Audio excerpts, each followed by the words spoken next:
Ó ga o, ẹ̀yin èèyàn mi. Kábíyèsí àti Naomi tó ń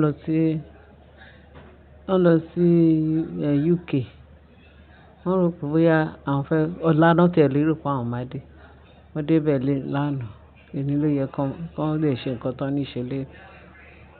Wọ́n ní all of a sudden wọ́n dẹ̀ gbé emergency call, wọ́n ṣe padà wá nìyẹn. Wọ́n ní kì í ṣe kékeré o.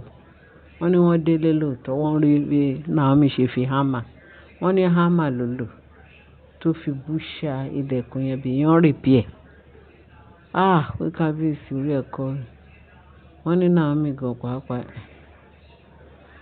Ó sunkún pẹ̀rẹ̀pẹ̀rẹ̀.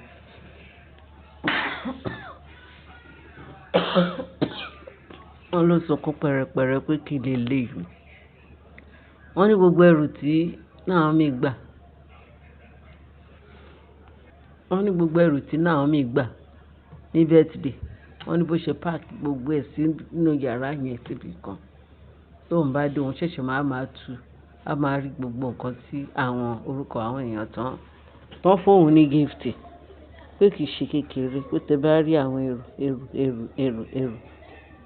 Tóun ló wọ Ashley oníbàràndà ó lè. Ọlọ́kànjọ́ tútù tó lè bọ̀. Ó mà ṣe. Naomi filẹ̀. Bọ́n ru gbogbo àrùn ẹ, gbogbo ikú ẹ, gbogbo wàhálà ìdààmú tí wọ́n ń wá lórí ẹ̀, gbogbo ẹ̀ pátápátá náà ti rù lọ. Wọ́n rù lọ. Tọ́ máa rù lọ. Àwọn náà ní ìbànújẹ́ o. Bẹ́ẹ̀ ni ìbànújẹ́ ò sí fún ẹ, kò ní sí fún àwa náà. Lórúkọ Jésù Olúwa wa. Wọ́n náà ròyìn gbogbo ẹrù tí Ashley tó park. Wọ́n ní kábíyèsí ní kíákíá. Wọ́n ti dẹ àwọn security síta lóní rẹpẹtẹ.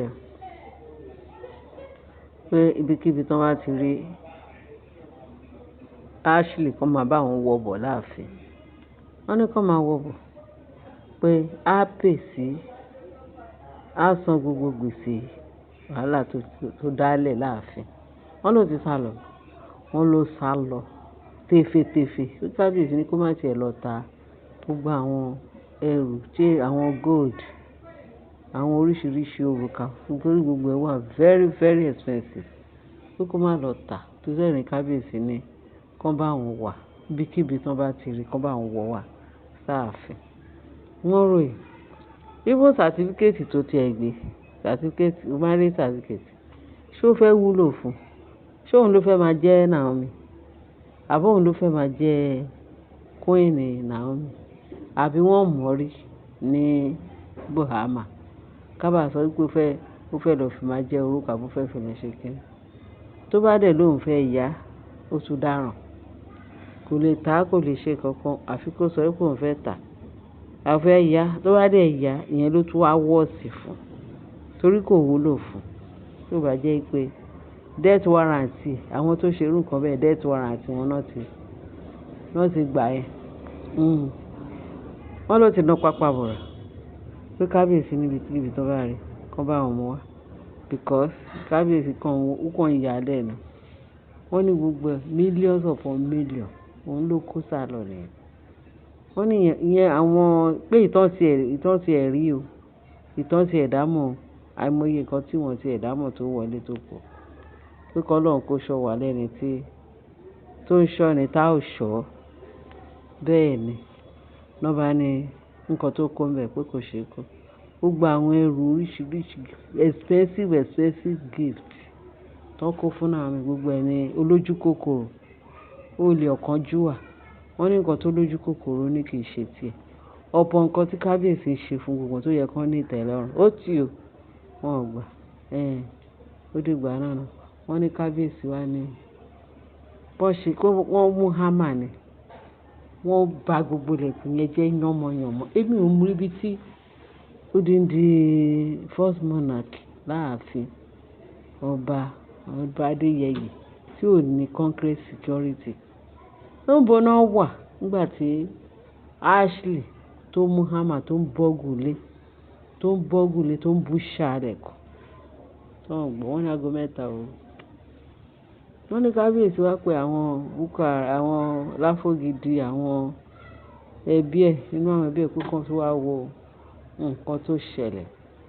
Wọ́n ní wọ́n débẹ̀ wọ́n ní iṣẹ́ ọmọ àwọn wọn kọ́ lólè, ọmọ wọn ìṣòlè, ọmọ wọn ìṣèkínní, ọmọ dáadáa nítorí ọmọ tó kọ́ nílé tó gbọ́n.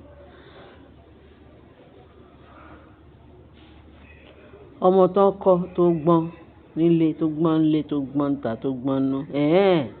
Wọ́n ní kábíyèsí ní òkè ọmọ yín ò kí ń jalè, kò sí problem. Pé wọ́n ní CCTV camera. Wọ́n ní wọ́n pe bọ̀bọ́ yẹn kó yá kó máa nà fẹ́lẹ́fẹ́lẹ́ fún wọn. Wọ́n ní ta leléyìí. Wọ́n láwọn pípọ̀ yẹn wọ́n rànjú lẹ̀. Ta leléyìí wọ́n rànjú lẹ̀. Wọ́n ní gbogbo activities tí ó ṣẹlẹ̀ ń bẹ̀ pé Naomi àbí Ashley náà rí tó ń rí mọ̀nà kàì wọ́n ṣàárẹ̀ wọ́n ní ṣe ni gbogbo wọn dẹnu lẹ̀ dẹ̀ ẹ̀yẹ̀ pé Naomi ló ṣe Ashley ló ṣe gbogbo eléyìí. Ṣé bẹ́ẹ̀ sọ pé ọmọ yín ò kí ń jalè? Ẹ sọ pé wọ́n kọ́ ọmọ yín nílé rẹ̀. Ṣé nǹkan tẹ́ fi kọ́ ọmọ yín nìyẹn? Wọ́n lójú tì wọ́n, ẹsẹ̀ wọn wọ́ tòrótòró ńlẹ̀. Adójútì ní ọmọ. Wọ́n ní kábíyèsí tóun ṣe ránṣẹ́ sí ni pé tóun bá ki Ashley mọ́lẹ̀ kẹ́ má bàa sọ pé ó kúkú láìkì Ashley tẹ́lẹ̀, Naomi nìkan ló láìkì, Naomi nìkan. Ó ní ṣéyàn á ṣerú eléyìí, ta náà máa ṣerú eléyìí fún kó yọnu sí, ta náà máa ṣerú eléyìí sí kó láìkì ń tọ̀. Torí ẹ̀ sọ pé Ashley ló. Ṣé òun mọ̀ túmọ̀ nǹkan tóun fi nífẹ̀ẹ́ Ashley nífẹ̀ẹ́ Naomi? Ẹ wo nǹkan tí gbogbo nǹkan tí Ashley ṣe. Báwo nìyẹn ṣe fẹ́ lọ́wọ́ irú eléyìí tó jẹ́ pé olè, bàràwò, ọ̀kánjúwà. Kò sí nǹkan tí ò pèsè lára. Olóògùn, olórìṣà, onígbogbo, oníkan burúkú ayé yìí gbogbo ẹ̀ lọ. Nǹkan tó wà lọ́wọ́ Sátánì ló pèsè lọ́wọ́ ìyẹn Ashley. Ta ló máa rí irú ẹ̀ tínú ẹ̀ máa dùn tó lọ bọ́gù ilé onílé?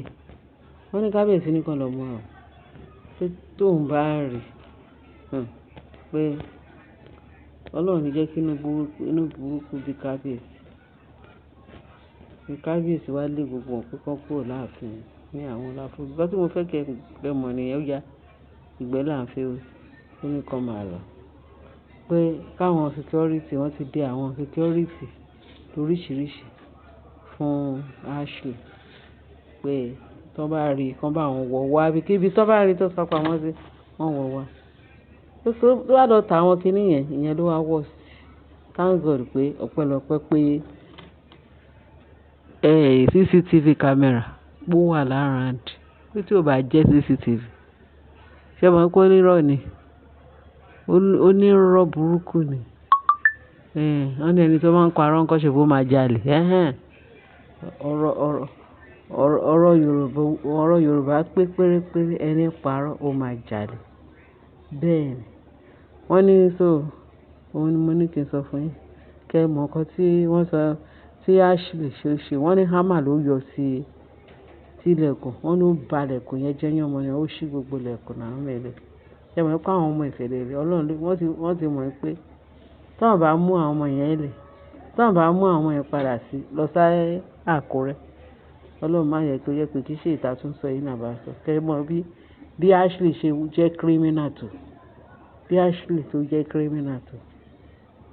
Ẹ̀wọ̀n ló máa kú sí. Ó kàn jẹ́ pé kábíyèsí I don't know. Ọlọ́run á kọ́ kábíyèsí wọn ṣe. Ẹ ṣé ẹ̀yin èèyàn wa. Ó ní sáré gbélé ìsítí gbọ́ nǹkan tó ń sọ nígbà tí àwọn kábíyèsí dé láti ibi tán lọ. Tó yẹ káwọn ọmọ ọlọ́mọ kán gbádùn ayé wọn, kán enjoy ayé wọn.